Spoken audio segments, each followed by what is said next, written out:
Why does the black man serve the white man? Why does everything the black man do benefit the white man? Why does the black man say freedom is doing what I want to do? And why is it that everything he wants to do enriches the European?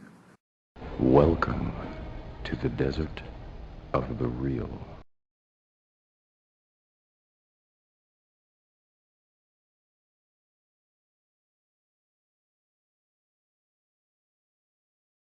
Let me ask Black Achievement something, right?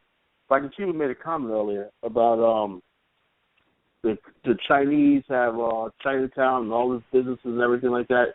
And I say the key ingredient missing is the linked Chinatowns and everything is China. They have an industrial, political, cultural base called China that they do business with unapologetically. Black people in America are not cut. We're not aligned with any industrial black nation or anything. You know, so how can we expect to have our own version? How black people are labor. You know? For the most part, we're labor. About that, bro? Yes, let me say that when you become a sole proprietorship or an LLC or, self-employed, and you go and you try to get business, you try to compete, and you try to find any advantage, any amount of leverage you can to get business, what you find out, Kala, is that black folk, we really are counterfeit people. What you see and you think that is power is fake. It's not real. It's backed and bought by other people, literally. Other people call the shots in our community, in our places of power. They call the shots. That's obvious. So that's why you don't have. It has nothing to do, in my opinion, to do with the fact that we don't have an independent nation somewhere. It's because I think 45 million people do not have any cultural base. You know, other people have a cultural base. Can I ask a question? They got one foot in this country and one foot in their homeland. Everyone. And this is a serious question. Well, this is a serious question that I want to ask. Go ahead. If you take China out of the equation, would there be a Chinatown? Nope. Of course. No. How? The creation of Chinatowns had nothing to do with the presence of China. The creation of China. Wait a minute.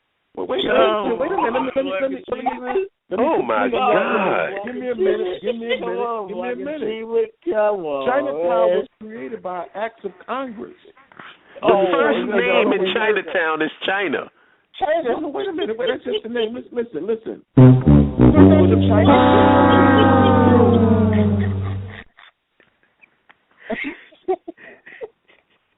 Okay. Black Achievement, let me say this before you finish, right? Let me say this. Go ahead. The Chinese settled in Oakland and on the Canal Street, right? They settled there in enclaves, right? When the white people tried to segregate them, they said, okay, fine, right? But the thing is, those Chinese, right? Every last single Chinese district, right, have their own import-export companies and everything. Where were their goods and services they're importing come from? Were they coming from Alabama? Were the goods in Chinatown coming from England? No, they were basically an extension of China. Everything you see in Chinatown is an extension of China. Even architecture, the lumber that they import, they build their buildings in, you know, and the bamboo. You go anywhere in Chinatown, you see everything basically is a transplant and uprooted from China. You know what I'm saying? Anybody ever heard of eBay? Yeah. Try to get any cell phone accessory on eBay at dirt cheap prices. Where they coming from? China. You know? Yeah, like I said, the whole thing is Black Achievement is this. They have a cultural content. Now, that doesn't mean that every Chinese basically is rich and everything like that. There's an awful lot of Chinese in the Chinatowns in Los Angeles and things that are poor. You know, because they don't assimilate into American society. Some Chinese get really educated and they assimilate everything, but there's an awful lot of Chinese who do sweatshop labor in these little communities and everything like that, you know? Also, I don't recall black folks, I mean, to my knowledge, I could be wrong, but I don't think black folks are taking their young girls and selling them out as sex slaves. Yeah. I don't think we're doing that. Or comfort girl or massage parlor girls and stuff like that, you know? There's an awful lot of stuff these people do in their communities that we simply now, don't do. Now, would you call that, you know? Chinese on Chinese crime? So yeah. the Louisville the basketball scandal, you don't call that sex trafficking? The Louisville college basketball scandal. It turns out, yeah, like I said, I'm not saying it don't exist in Black America. Is that on? I doubt if that's on the same scale as Chinese sex trafficking. But the thing is, you got to say something. Go ahead. And they doing that against their own people. So there goes that unity thing, which nobody's talking about the Chinese on Chinese crime. I noticed that. Like I said, let me say this. Hold on. There are 1.4 billion Chinese. Everybody not operating on the same wavelength. Wait! I'm glad you said that. Go ahead. Because this show is called The Rogue Element, isn't it? Yeah. Well, so if it doesn't count for the Chinese, how come it counts for us? Let me clarify that. Let me clarify that before you go on. Let me clarify that. Right? There's a difference between other people. I said that earlier in the show. Every group of people have a rogue element.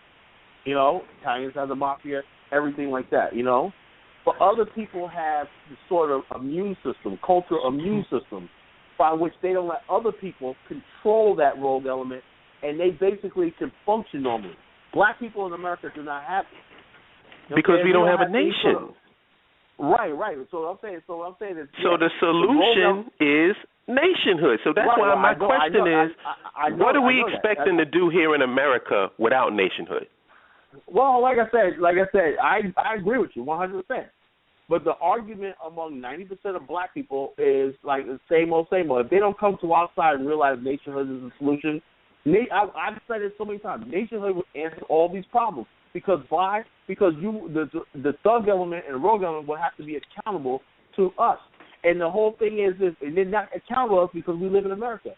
In Singapore, right? The criminal, the thug lives in fear. Indonesia, Sukarno, you know what I'm saying? He wiped out whole cultures of criminality.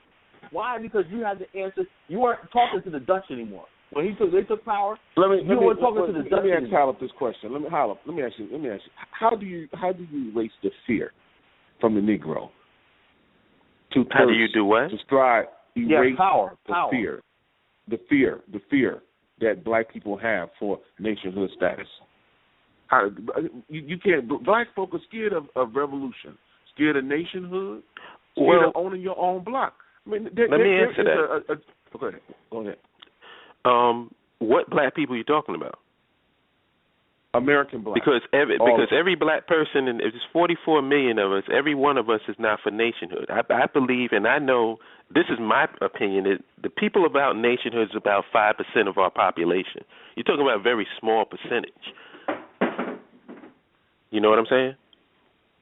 So the people that are about nationhood need to be about it.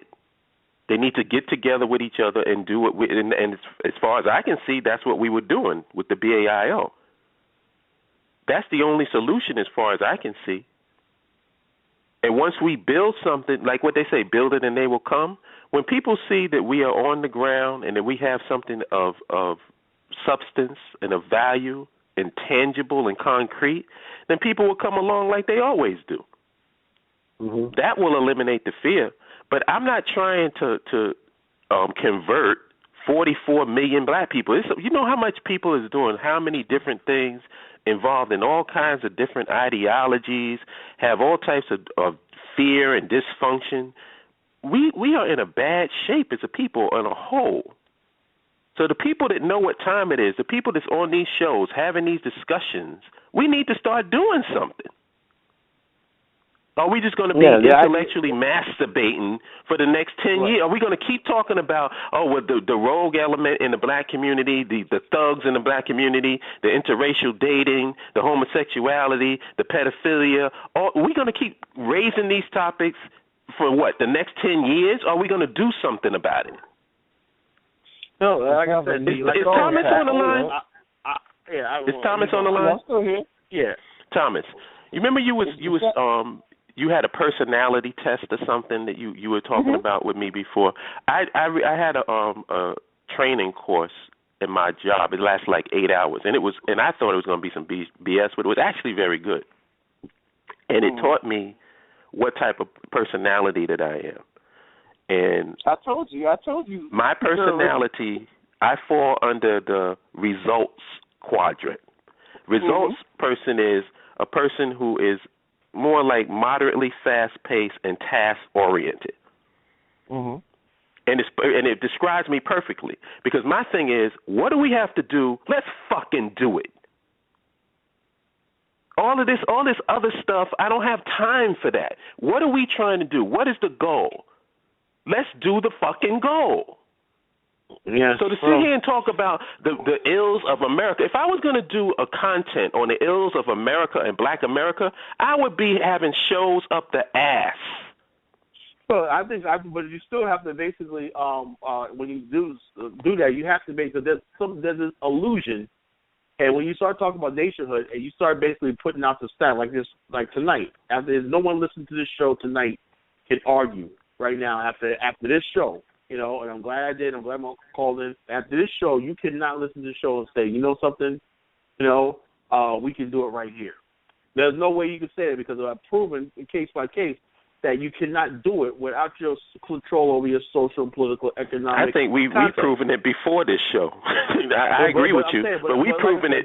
We've beat that dead horse so much that come on, we can't do it right here. Well, what I'm saying is basically this. We Black people are saying, well, geez, you got people out there who are doing their own thing. They're not accountable to the community, whether it's a criminal element, whether it's a role. But there is no community. There is no community. I know. Well, if there's no community, then why? This is the funniest thing. Black, we're so hilarious. If there's no community, then why is it that Roland Martin and everybody say we're going to speak to the concerns of Black America? How come no one ever told Cornel West that? You know what I'm saying? How come no one ever told Thomas Smiley that? If there's no community, how come no one ever say, grab the mic out of Thomas Smiley's hand? Look, nigga, there is no community. What the hell are you talking about? Is that a rhetorical question? I guess it is. Because we have.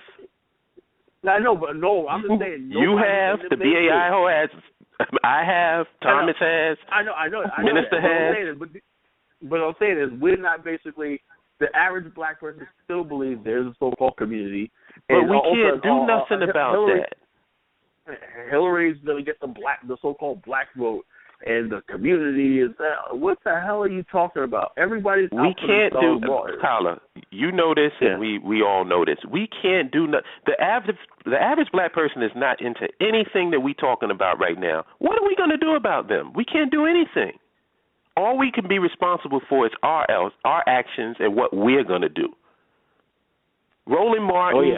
Look at forget mainstream. Let's look within the so-called conscious community. You got the Black economics dudes. You got the conscious debate dudes. You got all of these other factions that get much more traffic and much more attention than we do. What are we going to do about it?